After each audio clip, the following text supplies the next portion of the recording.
If you want to succeed in business, there are only 3 things that you need to know. And I know that sounds ridiculous, but stay with me.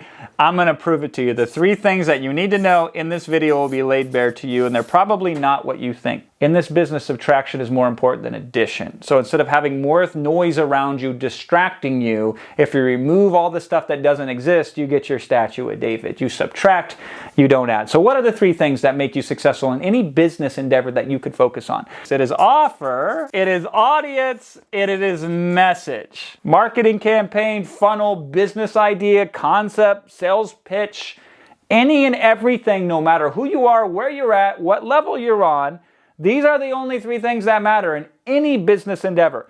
What are you offering? Who are you offering it to? And what is the messaging of the offer to the audience? I often think of it like this, like a bridge, right? So here's your offer. It's over here. Here's your audience. They're over there. And the way you connect your offer to your audience is with the message. Now, these are in order. Now, nothing is not in a vacuum, of course. So if you say, okay, if we're going to build a 3-legged stool, let's start with 1 leg and just focus on that. And then when we get that right, then we'll add in the other 2 legs. If you do that, you're going to fall on your butt. So all of these things are interconnected. So there's nuance, and we'll break that down. But when we start learning them, we should start in isolation, realizing even though they're all connected together, let's look at them in a vacuum. And so I start with the offer because the offer is the most important part, I think, from a leverage standpoint of your success. So if you were selling a Lamborghini for $1,000, you could sell it to an audience that doesn't even like fast cars. You could sell the Ferrari to an audience that doesn't even have a driver's license because the offer is so compelling.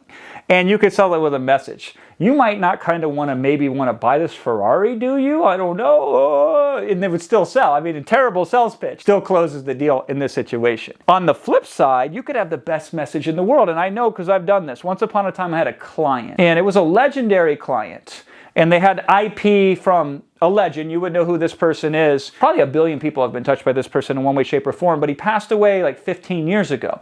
And so we had the best message, and I stayed up and I wrote hundreds of hours, scripted every word of the sales pitch, and it was one of my best works ever. We barely converted. I got fired from that gig, by the way. And then everybody, they brought it after me, converted way less than I did. It was one of the most proudest campaigns I've ever done, and it was a mediocre conversion. The message was really solid, but the offer wasn't that good in the audience. It was very hard to find the right audience. There wasn't enough of the right audience.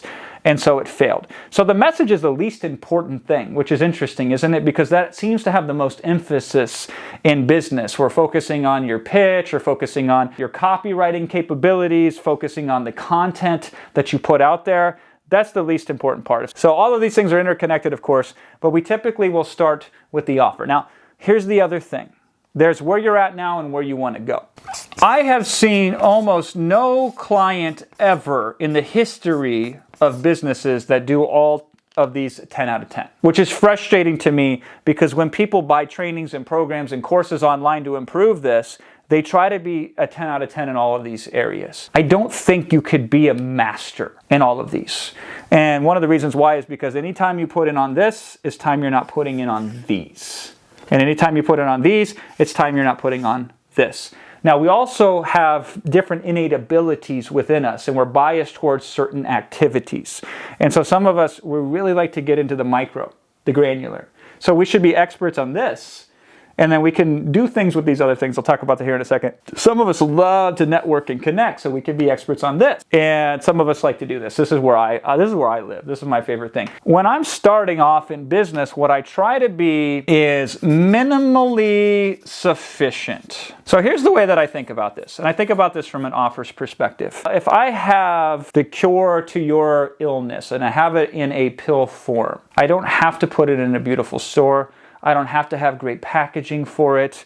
I don't need good branding. It doesn't need to look good. I could give it to you in a brown paper bag and you would accept it because it's not the packaging, it's what's in the box. And so the primary thing about it is, how do I have an offer so good that I don't need to dress it up in order to sell it? Now, it takes a lot of work to do that. So if I can be like a 9 out of 10 here, then the brown paper bag in a dark alley somewhere, hey, do you want to hit, right? Like, that's minimally sufficient. And so it might look like this. Message is 5 out of 10 and audience is 6 out of 10. So we are average at best, and I know I'm wearing an average sucks shirt, right? But in one area at least, we're average at best, and maybe we can get even 3 to 5. Maybe our message isn't that good, and maybe our audience isn't that great. But if we can get killer on the offer, fantastic. And vice versa. And so when I look at an audience, I think in terms of basically 3 rings of an audience. And where I want to start is in the bullseye, what we call the audience dying of thirst. This is the audience that you could sell them any water. You could take it out of the tap, you could put it in a dirty boot and say, do you want this water? And they say, thank God, can I have another, right? Now, it's usually the smallest portion of the audience. You can't live on it. But for those of you who hesitate to get started, this is why done is better than better. These people need you, and they'll take the worst version of you because that's better than nothing at all. So you should rush to the finish line and cater and specifically find these people. You can make hundreds of thousands of dollars just serving those dying of thirst. And so that's your first audience. Your second audience would be those that are just merely dehydrated. So this, I think of these people as like when you go to these summer concerts, especially like in Palm Springs or somewhere crazy hot, Death Valley, right? It feels like to me. And you're standing outside all day in the heat and in the sun, Coachella, and you're dying of thirst, and now you'll stand in a line for 45 minutes to pay $15 for an overpriced bottle of water. This is the second layer of audience. And the third layer is those that are merely parched.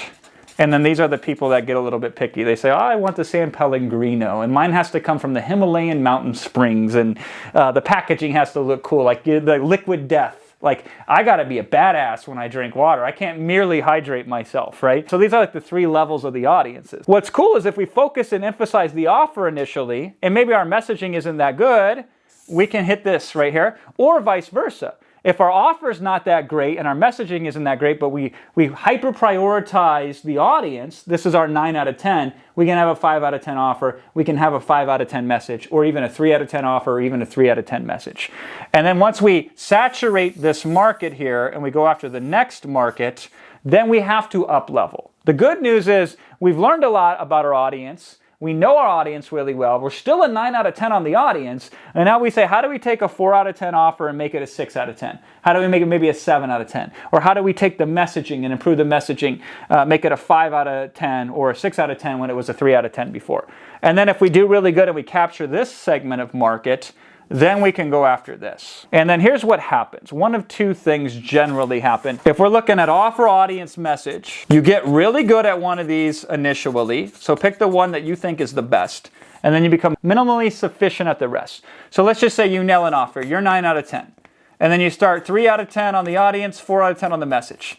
And then over time, you probably have to pick only one of these 2. I know you want to do them both, but you probably can't, right? I want to eat junk food and be lean at the same time. One of these things can work, but not the other. You pick one. So let's just say you say, I'm going to get good at the offer and I'm going to get good at the message. And over time, you make a very tough effort and you get to 8 out of 10. And your audience is still lagging. This is where you partner.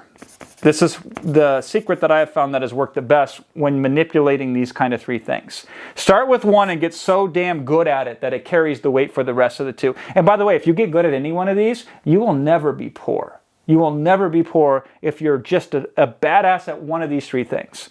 So you can be a badass at one, you could be merely average at the other one, and then you partner for the third one. Once upon a time when we did $57.9 million in 226 days, we did that with a 0 ad budget because we didn't focus on getting really good at finding audiences. We partnered with affiliates and gave them a cut of the sale. And they were willing to send us the traffic because they knew our offer and our message was so incredible that they would make more money giving us the traffic than keeping it for themselves. The flip works though really good as well. If you're good at the audience, but you suck at the offer, don't sell your own stuff. Sell other people's stuff or white label something that is already incredible. So Go High Level has ate the lunch of every other funnel builder pretty much on the market because they said, hey, listen, we're going to create the killer app and then we'll let you do the rest of these things. When Jeff Bezos started Amazon, what was it? It was a crusty old boring bookstore, right?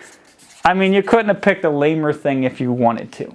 But Bezos understood this fundamentally. He says, we have to get really good at a small level first to provide the infrastructure to be able to attract an audience. So if we have the biggest audience, then we'll solve all of our other problems, as long as we can economically make it safe. So their messaging is terrible. Like the Amazon pages, the listing pages that they sell the products, they've updated a little bit along the ways, but they're not very good listings. They're not hard selling, they're not hard hitting, they don't use all these psychological principles, persuasion techniques, patterns, blah, blah, blah, none of that stuff, right? They still suck to this very day. But what they did is they said, we'll bring the traffic, and then they used third-party sellers primarily to put the products in there so they had the best offers. And that's how they really captured the market. But they started on a small scale. They got really good, really at one thing. And then they started improving a second thing, so they got really good at that. And then they partnered or outsourced or subcontracted the third thing. So the beginner's mistake that I see over and over again is I'm going to get good at everything, and you end up good at nothing. So I'm suggesting to you is you get great at one thing, you barely get good enough at the other two things to even function. And then over time, as you nail this one thing and make it subconscious, then you can improve one of these things, but then look to partner with somebody else or acquire something that can make up for the deficiency as opposed to you doing it of your own. My question to you, and I'd love to see the answer in the comments here, is of these three things, which one do you want to go with first? When I started, my 2007, I started here. I started at the message, which became a good foundation later on when I switched and focused more on the offer. So I got great at offers. I stayed good at messages. I still suck at audiences, but I don't need to be good at audiences because these other two things attracts this third thing. This is what success looks like in business. So tell me which one resonates most with you. What's you're going to be committed to? How are you going to get there utilizing one of these three principles that exist in all businesses? Let me know. I'll see you in the next video.